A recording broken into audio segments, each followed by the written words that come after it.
اور بہت سارے لوگ ایسے ہیں جو کہ زکوٰۃ، جو کہ ہمارے اسلام کا اہم رکن ہے، اس کو رمضان کے شروع میں نکالتے ہیں. تو زکوٰۃ کے مسائل اور اس کی اہمیت پر آج ہم بات کریں گے اپنے پینلسٹ سے. So before moving forward, I would like to introduce myself and my team members and panelists. I am Humaira Hassan, working as a Training and Development Officer at Etemad Sharia Compliance Department. میرے ساتھ ہی session کو moderate کریں گے سید فراز احمد، اور ہی is team leader Shariah compliance. اور panel میں بھی ہے یاسر جمالی، ہی از ہیڈ شریعہ کمپلائنس ڈپارٹمنٹ. اس کے بعد مفتی نادر خان صاحب ہیں ہمارے ساتھ، یہ ٹیم لیڈر شریعہ ریسرچ ہیں. مفتی حارث حبیب سیکرٹری شریعہ بورڈ ہیں. مفتی ندیم مرتضی شریعہ کمپلائنس آفیسر.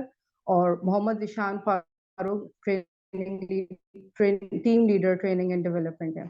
اور اب میں پروگرام کو فارملی سٹارٹ کرنے کے لیے مفتی نادر صاحب سے درخواست کروں گی کہ وہ تلاوت قرآن پاک سے اس پروگرام کا سٹارٹ کریں.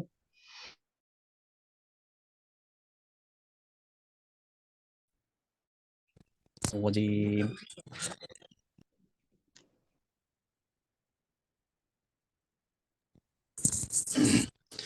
میری آواز آ رہی ہے؟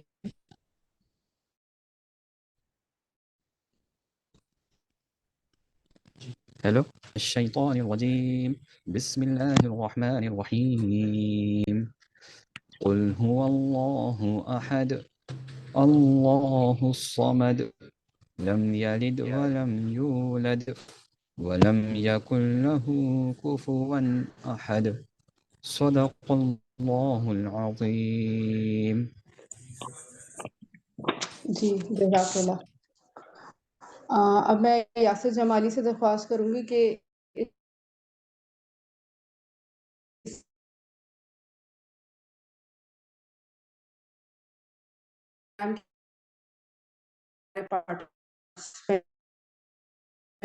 تھوڑا سا بتائیے گا.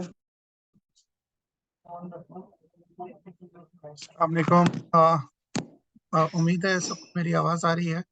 بہت شکریہ سب نے انٹرسٹ شو کیا اس سیشن میں اور ہمیں جوائن کیا ہے.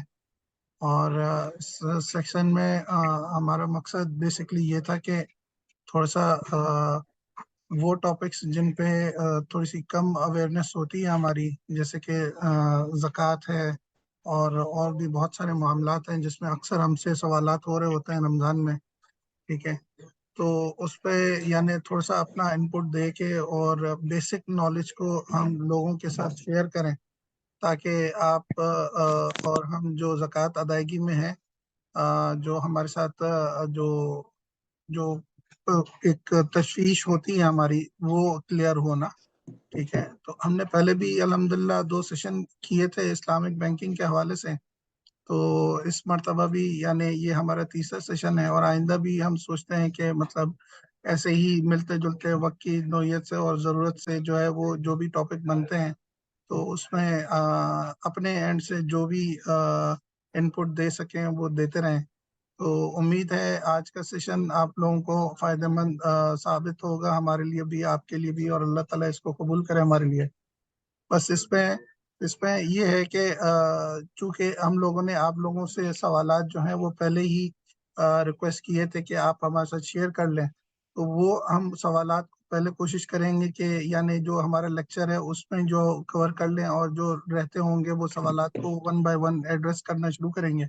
ساتھ ہی آپ لوگوں کے پاس آپشن یہ ہے کہ آپ اس چیٹ آپشن میں اپنے سوالات کرتے رہیں، اور چونکہ ٹائم ہمارے پاس لمیٹڈ ہوگا تو جو میکسیمم ہو سکے گا انشاءاللہ ہم ان کوسچنس کو آنسر کرنے کی کوشش کریں گے. تو امید ہے آپ سب کو اس میں فائدہ ہوگا، ہم سب کو فائدہ ہوگا انشاءاللہ. جی جزاک اللہ. اچھا، جیسے یاسر جمالی نے بتایا کہ ہم نے آپ نے جو لوگوں نے جوائن کیا تھا ہمارا واٹس ایپ گروپ. میری آواز آ رہی ہے آپ سب کو؟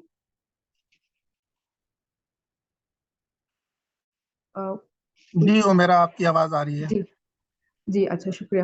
اچھا، جیسے ابھی آپ کو بتایا گیا کہ ہم نے جن لوگوں نے واٹس ایپ گروپ جوائن کیا تھا ہمارے ساتھ، اور ہم نے جو ہے اس میں ایک گوگل فارم فلوٹ کیا تھا اور آپ لوگ کے کوشچنس لیے تھے.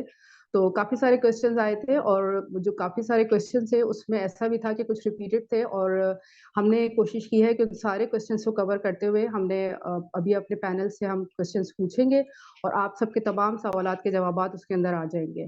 تو پھر ہم شروع کرتے ہیں مفتی نادر خان صاحب سے. تو مفتی نادر آپ یہ بتائیے گا، ہم آپ سے سوالات کا سلسلہ شروع کرتے ہیں کہ زکوٰۃ کی کیا اہمیت ہے اور اس کے فضائل کے بارے میں تھوڑا سا بتا دیجیے، اور نہ ادا کرنے پر جو وعید قرآن اور احادیث میں آئی ہیں ان کو مختصراً بتا دیجیے. جی جزاک اللہ. السلام علیکم. میری آواز آ رہی ہے ابھی؟ جی آپ کی آواز بالکل ٹھیک آ رہی ہے. بسم اللہ الرحمن الرحیم. نحمد و نصلی علی رسولہ الکریم. اما بعد، اعوذ باللہ من الشیطان الرجیم. بسم اللہ الرحمن الرحیم. جہاں تک زکوٰۃ کی اہمیت کی بات ہے تو بحیثیت مسلمان زکوٰۃ کی اہمیت کے حوالے سے تو ہمارے لیے اتنا ہی کافی ہونا چاہیے کہ یہ اللہ اور اس کے رسول صلی اللہ علیہ وسلم کا حکم ہے، اور ادائیگی کے وقت بھی نیت یہی ہونی چاہیے کہ ہم اللہ اور اس کے رسول صلی اللہ علیہ وسلم کے حکم کی تعمیل کر رہے ہیں. اگرچہ اس کے ثانوی فوائد بھی بہت زیادہ ہے، لیکن اولین نیت ہماری یہی ہونی چاہیے. تاہم زکوٰۃ کی اہمیت اس لحاظ سے بھی زیادہ ہے کہ اس کا براہ راست تعلق انسانی معیشت کے ساتھ ہے. یعنی جس طرح نماز خالصتاً بدنی عبادت ہے، حج جو ہے بدنی اور مالی دونوں طرح کی عبادت ہے، لیکن حج میں جو مال ہے وہ انسان اپنی ذات پر خرچ کر رہا ہوتا ہے، یعنی سفری اخراجات وغیرہ ان چیزوں کے لیے مال خرچ ہو رہا ہوتا ہے اس کا. جبکہ زکوٰۃ خالصتاً مالی عبادت ہے، اور اس میں آپ کا مال ان غرباء اور مساکین پر خرچ ہوتا ہے جو نہ صرف اس معاشرے کا حصہ ہے بلکہ آپ کے مال پر ازروئے شریعت ان کا حق بھی ہے. جس طرح کے حدیث میں آتا ہے نا، ان اللہ فرض علیکم صدقہ تو خذ من اغنیائہم، یعنی اغنیاء سے مال لیے جاتے ہیں، فترد علی فقرائہم، اور وہ فقراء کی طرف کیا کیا جاتا ہے؟ لوٹایا جاتا ہے. اسی طرح جو اسلامی اسٹیٹ ہوتا ہے، بیت المال جو ہوتا ہے، اس میں جو مختلف پولز ہوتے ہیں ریسیویبل جو اسلامی اسٹیٹس کے ہوتے ہیں، تو اس میں ایک پول کا زیادہ سے زیادہ بڑا حصہ زکوٰۃ کا ہوتا ہے، جس میں زکوٰۃ کی کلیکشن آتی ہے اسٹیٹ کے پاس، اور پھر ان غرباء اور مساکین پہ اسٹیٹ کیا کرتا ہے؟ وہ تقسیم کرتا ہے. تو اس لحاظ سے بھی اس کی اہمیت بہت زیادہ ہے. اس کے علاوہ یعنی اگر ہم شرعی حوالے سے دیکھیں تو ایمان اور نماز کے بعد زکوٰۃ اسلام کے ارکان میں سے ایک اہم رکن اور عبادات میں سے ایک اہم عبادت ہے.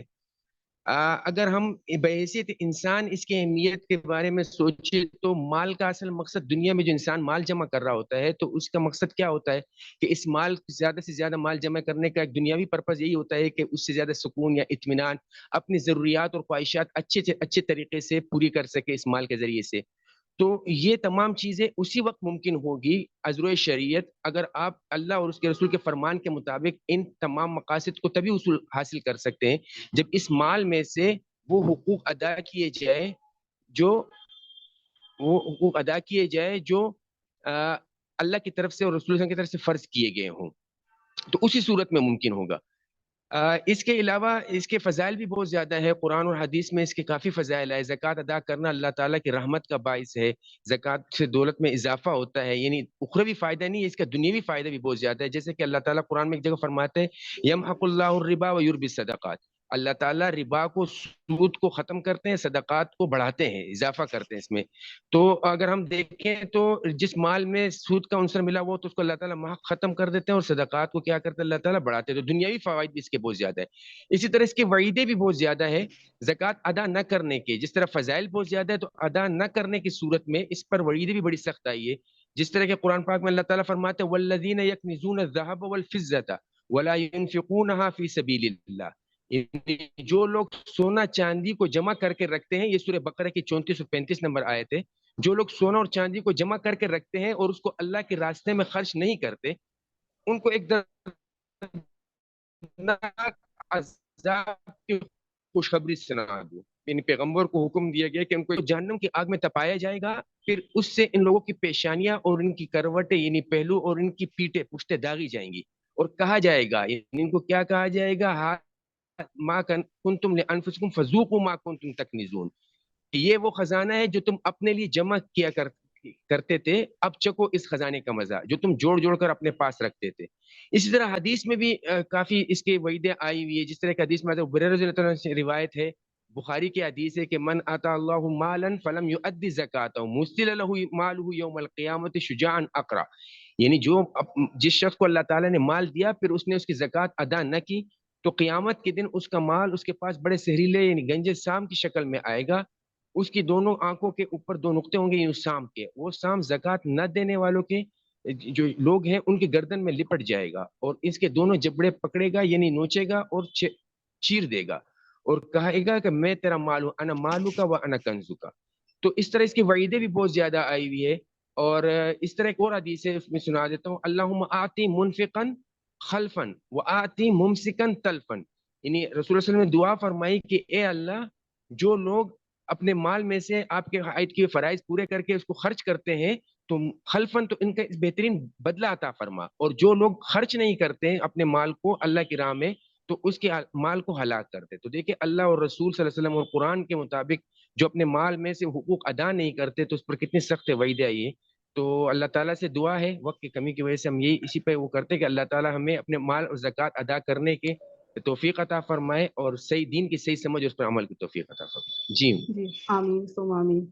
جزاک اللہ. اور بہت سخت وعیدیں آپ نے بتائیں، اور اللہ تعالیٰ سے دعا ہے کہ جو ہم زکوٰۃ ادا کرتے ہیں اسے قبول بھی کرے اللہ سبحانہ و تعالیٰ. اب مفتی حارث آپ تھوڑا سا بتا دیجیے کہ جو مفتی نادر نے بتایا زکوٰۃ کے بارے میں، تو اس زکوٰۃ کی شرائط کیا کیا ہیں؟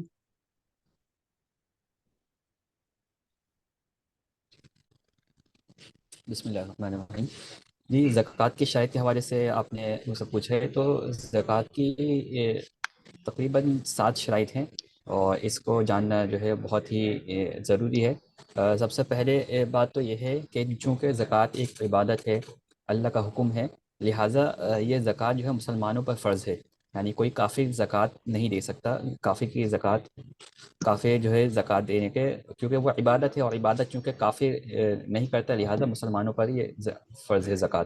اسی طرح زکوٰۃ کے لیے ضروری ہے کہ زکوٰۃ عقل مند ہو، عاقل ہو، مطلب یہ کہ پاگل و مجنون نہ ہو، عاقل پر فرض ہوگی. اسی طرح بالغ ہونا چاہیے، کسی بچے پر زکوٰۃ فرض نہیں ہوتی، بالغ ہونا ضروری ہے. اسی طریقے سے ایک شرط یہ بھی ہے کہ صاحب نصاب ہونا، کہ زکوٰۃ جو ہے صاحب نصاب پر فرض ہوتی ہے. یعنی ایک شریعت نے ایک نصاب مقرر کیا ہے، اور تو وہ نصاب جس شخص کے پاس ہوگا تو اس پر زکوٰۃ فرض ہوگی. اگر کسی کے پاس تھوڑے سے پیسے ہوں، 30-40 ہزار روپے ہوں، تو اس پر زکوٰۃ فرض نہیں ہوتی، بلکہ ایک معتدل مقدار ہو جس کو شریعت جو ہے نصاب تصور کرتی ہے، نصاب مقرر کیا ہے، اس کے مطابق اگر کسی کے پاس اس کے بقدر نصاب کے بقدر پیسے ہوں تو اس پر زکوٰۃ فرض ہوگی. اس کے علاوہ ایک شرط یہ بھی ہے کہ نیت کا ہونا، کہ زکوٰۃ کے لیے ضروری ہے، زکوٰۃ کی ادائیگی کے لیے کہ آپ نیت بھی کریں اس کی. اگر آپ نے نیت نہیں کی تو جب تک نیت نہ ہو اس وقت زکوٰۃ ادا نہیں ہوگی. اور نیت کے لیے ضروری ہے یا تو آپ دیتے وقت جب زکوٰۃ دے رہے ہیں اس وقت نیت کریں، یا ایٹ لیسٹ جب آپ نے رقم سب زکوٰۃ کے لیے الگ کر کے رکھی ہو تو اس وقت یہ نیت کریں کہ یہ میں رقم، اس رقم سے میں زکوٰۃ ادا کروں گا. تو یہ ضروری ہے، کیونکہ اور نیت اس وجہ سے ضروری ہے کہ اعمال کا دار و مدار نیت پر ہے. اسی طریقے سے زکوٰۃ کے لیے ضروری ہے کہ تملیک، مالک بنانا، کہ زکوٰۃ اس وقت کہ زکوٰۃ کی ادائیگی اس وقت درست ہوگی جب آپ کسی کو مالک بنائیں. ٹھیک ہے، لہٰذا اگر زکوٰۃ کی رقم سے کوئی مسجد تعمیر نہیں کیا جا سکتی، کوئی عمارت تعمیر نہیں کی جا سکتی، کسی ایسی جگہ خرچ زکوٰۃ نہیں کی جا سکتی جس میں مالک بنانا نہیں پایا جا رہا ہو. یعنی آپ کسی فقیر کو دیں، مالک بنا کر دیں تو اس وقت آپ کی زکوٰۃ ادا ہوگی، ویسے ادا نہیں ہوگی. اسی طریقے سے ایک شرط یہ بھی ہے کہ بلا عوض ہو. ٹھیک ہے، آپ کسی کو زکوٰۃ کا مالک بنائیں، زکوٰۃ کی رقم کا مالک بنائیں، اور ساتھ میں یہ شرط بھی ہے کہ وہ کسی عوض کے بغیر ہو، کیونکہ زکوٰۃ عبادت ہے اور عبادت کا کوئی عوض نہیں ہوتا، باوجود اس کے کہ قیامت میں اس کا آپ کو ثواب ملے گا. لہذا دنیاوی عوض حاصل کرنے کے لیے زکوٰۃ دینا درست نہیں ہے. یہی وجہ ہے کہ اس بات سے منع کیا جاتا ہے کہ آپ کسی ملازم کو اس کی تنخواہ کے بدلے زکوٰۃ ادا کریں. یعنی کہ ایک ملازم آپ کے گھر کام کر رہا ہے اور آپ کو زکوٰۃ ادا کرنی ہے تو اس کی تنخواہ کی مد میں ہی آپ کو زکوٰۃ ادا کر دیں، یہ درست نہیں ہے. کیونکہ تنخواہ جو ہوتی ہے تو اس کا عوض ہوتا ہے، اس نے جو کام کیا ہوتا ہے پورے مہینے اس کا عوض ہوتا ہے. لہذا اس کے عوض کے طور پر زکوٰۃ دینا یہ درست نہیں ہے، کیونکہ زکوٰۃ ایک عبادت ہے جو بلا کے لیے سال کا گزرنا، کہ سال گزرنا ضروری ہے. زکوٰۃ اس وقت آپ پر واجب ہوگی جب آپ کے پیسوں کو سال گزر چکا ہو. یعنی اگر آپ کے پاس ابھی کل یا آج آپ کے پاس 1 لاکھ 2 لاکھ روپے آ گئے، ٹھیک ہے، تو فوراً پیسے آتے ہی آپ پر زکوٰۃ لازم نہیں ہوتی، بلکہ شریعت کہتی ہے کہ جب اس پر 1 سال گزرے گا تو اس وقت اس کی ادائیگی واجب ہوگی. تو یہ کچھ شرائط ہیں زکوٰۃ کی. اچھا میرے خیال میں جزاک کلیئر ہو اللہ. گئی ہوگی. جی لیکن آپ نے بھی بتایا کہ یہ مسلمانوں کی عبادت ہے اور مسلمان ہی دے سکتے ہیں، تو اس میں یہ بتائیں گے کہ ہم کیا غیر مسلم کو زکوٰۃ دے سکتے ہیں؟ مفتی حارث، جی کہ ہم غیر آ، مسلموں کو، آپ نے بتایا نا زکوٰۃ مسلمانوں کی عبادت ہے، تو کیا غیر مسلموں کو بھی زکوٰۃ دے سکتے ہیں؟ نہیں، چونکہ یہ عبادت ہے لہٰذا زکوٰۃ جو ہے وہ غیر مسلموں کو نہیں دی جا سکتی، صرف مسلمانوں کو. اور وہ جو مستحق اللہ تعالی نے زکوٰۃ کا مصرف بھی بتایا کہ زکوٰۃ کن کن لوگوں کو دی جا سکتی ہے، تو ان میں جو ہے وہ ٹھیک مسلمان ہی ہیں، کوئی کسی کافر کو زکوٰۃ نہیں دی جا سکتی. ٹھیک ہے. اچھا میں اپنے پارٹیسپینٹ سے ریکویسٹ کروں گی، ہم لوگ کا چونکہ ماڈریٹڈ سیشن ہے اور کوشچنس ہم نے آپ لوگوں کے ہی لیے ہوئے ہیں جو آپ کے گوگل فارم کے تھرو میں نے بتایا، تو ابھی ہم وہ کوشچن کر لیں، ساتھ میں آپ لوگ جو ہے اپنے کوشچن چیٹ باکس میں لکھتے رہیے، تو ہم ایٹ دا اینڈ جو ہے وہ سوالات بھی آپ کے لے لیں گے. جی اب میرا اگلا سوال ہے کہ مفتی ندیم سے، کہ مفتی ندیم مرتضیٰ صاحب کی بتائیے گا کہ اموال زکوٰۃ کون کون سے ہیں، اور یہ زکوٰۃ جو ہے کن کن چیزوں پر واجب ہو جاتی ہے؟ بسم اللہ الرحمن الرحیم. اموال زکوٰۃ جو ہیں وہ 4 قسم کے اموال جن پر زکوٰۃ واجب ہوتی ہے، فرض ہوتی ہے، وہ 4 قسم کے اموال ہیں. سب سے پہلے سونا چاندی نقدی. سونا چاندی چاہے ڈلی کی صورت میں ہو، جس شکل میں، زیور کی شکل میں ہو، جس شکل میں بھی سونا چاندی ہے، ان دونوں پہ زکوٰۃ واجب ہوتی ہے. اسی طرح نقدی آپ کے پاس موجود ہے، چاہے اکاؤنٹ میں پڑی ہوئی ہے، سکوں کی شکل میں، کیش کی شکل میں، جس شکل میں بھی آپ کے پاس نقدی موجود ہے اس پہ زکوٰۃ فرض ہوگی. اور اسی طرح جو سامان تجارت ہے تو اس پر زکوٰۃ واجب ہوگی. تو تجارت میں تفصیل یہ ہے کہ عام طور پر لوگوں کو اس میں بڑا شبہ ہوتا ہے کہ کس چیز کو ہم سامان تجارت سمجھیں گے اور کس چیز کو ہم سامان تجارت نہیں سمجھیں گے، کیونکہ انسان عام طور پر اثاثے خریدتا بھی رہتا ہے، بیچتا بھی رہتا ہے، اور تجارت میں بھی خریدنا بیچنا پایا جاتا ہے، تو ایک اشتباہ سا اور شک و شبہ میں رہتا ہے انسان. تو سامان تجارت کے لیے ضروری ہے کہ اس کو جب کسی سامان کو خریدا جائے تو خریدتے وقت بیچنے کی نیت ہو، اور اسی طرح ابھی تک اس کے بیچنے کی نیت باقی ہو تو وہ سامان تجارت کہلائے گا. تو اس طرح یہ 4 چیزیں، سونا چاندی نقدی اور سامان تجارت، ان سب کی قیمت جو ہے وہ، یہ سارے جو ہیں وہ اموال زکوٰۃ میں ہیں اور ان پر زکوٰۃ جو ہے وہ واجب ہوگی.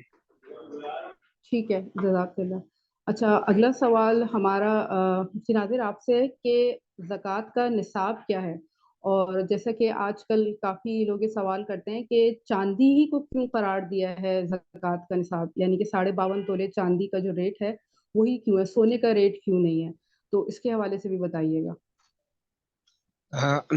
اچھا، آپ زکوٰۃ کا نصاب کیا ہے؟ تو زکوٰۃ کا نصاب ہے 7.5 تولے سونا، یا 52.5 تولے چاندی، یا 52.5 تولے چاندی کی قیمت کے بقدر نقدی روپیہ یا زیور یا سامان تجارت، یعنی ان سب کا مجموعہ اگر 52.5 تولے چاندی کے قیمت تک پہنچ جاتا ہے تو یہ اتنی مقدار تو موجود ہو تو اس کو صاحب نصاب کہا جاتا ہے، جس شخص کے پاس یہ موجود ہو.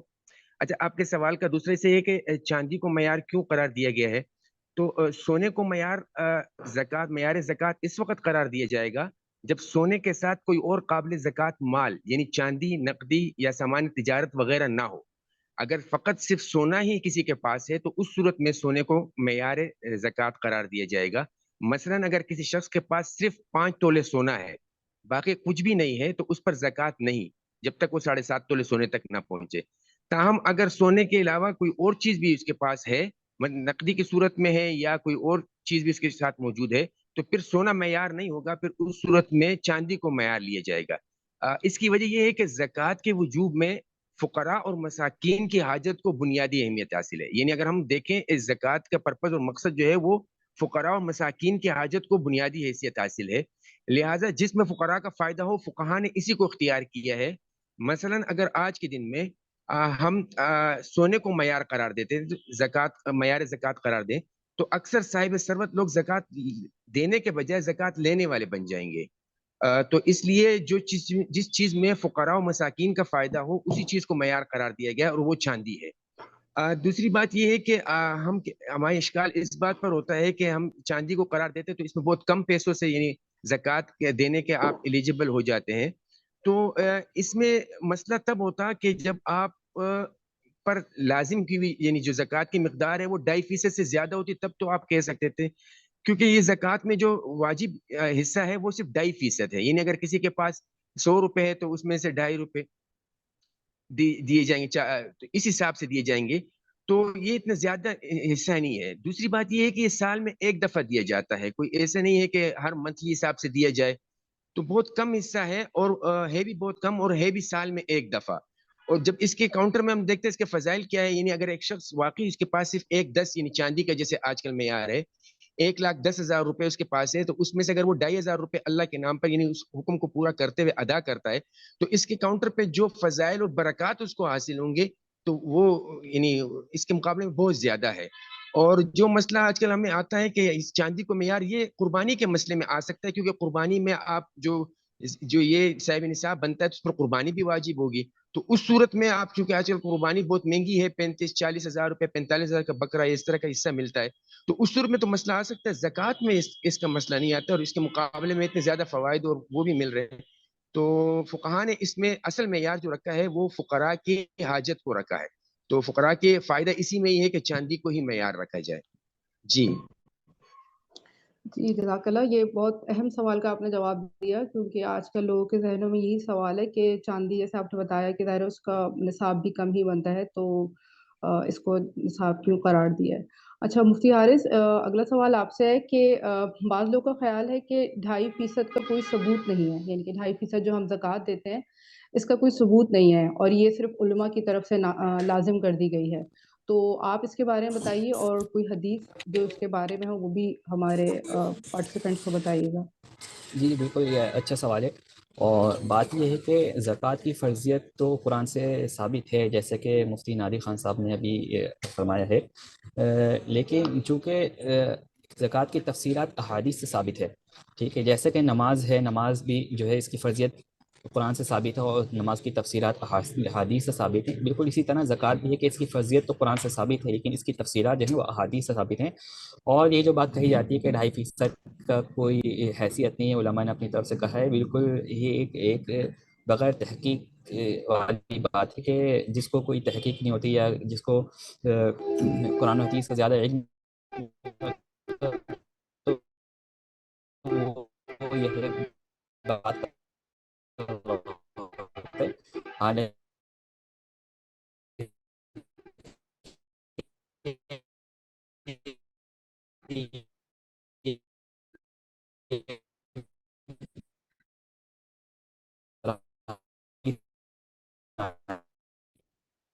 اور اس حوالے سے ایک حدیث بھی میں یہاں پر علی رضی اللہ عنہ کا ایک لمبی حدیث ہے، اس کا ایک چھوٹا سا حصہ ہے، پارٹ ہے، جس میں حضور 200 درہم ہوں اور ان پر 1 سال گزر چکا تو اس میں سے تم 5 درہم ادا کرو۔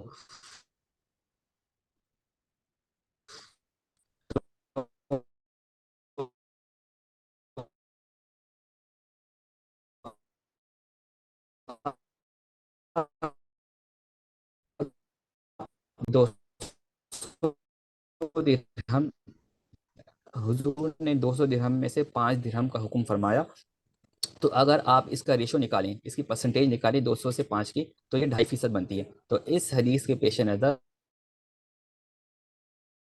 ہمارے پارٹیسپینٹس کو یہ سامان تجارت پر زکوٰۃ ہے ہماری، وہ سامان تجارت سے کیا مراد ہے اور ہم اس کی قیمت کا تعین کیسے کرتے ہیں، اس سامان تجارت کا، اس میں جو چیزیں شامل ہیں۔ جی میرا یہ اصل میں اس میں کافی اشتباہ پایا جاتا ہے، اکثر لوگ سوال یہی کر رہے ہوتے ہیں، چیٹ میں بھی ایک مجھے سامنے نظر آ رہا تھا، لوگ پوچھتے کہ انویسٹمنٹ پرپز سے اگر کوئی پراپرٹی خریدتا ہے یا اس طرح کی چیز ہوتی ہے تو اس کے بارے میں اصول یاد رکھیے گا کہ جیسے ہم نے اوپر بتایا ہے کہ 4 اموال میں سے ایک مال جو ہے زکوٰۃ کے نصاب کے لیے وہ سامان تجارت ہے۔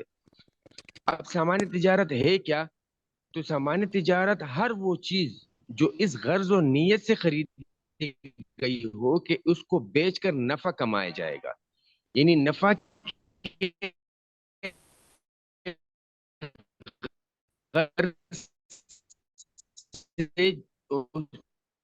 جو بھی چیز آپ خریدیں گے کہ اس چیز کو جو میں خرید رہا ہوں پروفٹ کماؤں گا، تو یہ چیز سامان تجارت بن گئی۔ اب جب یہ سامان تجارت بن گئی، اس غرض سے نہیں خریدا جائے گا کہ میں اس کو بیچنے کی نیت سے یا نفع کمانے کی نیت سے خرید رہا ہوں، تو وہ سامان تجارت سے نکل جائے گا،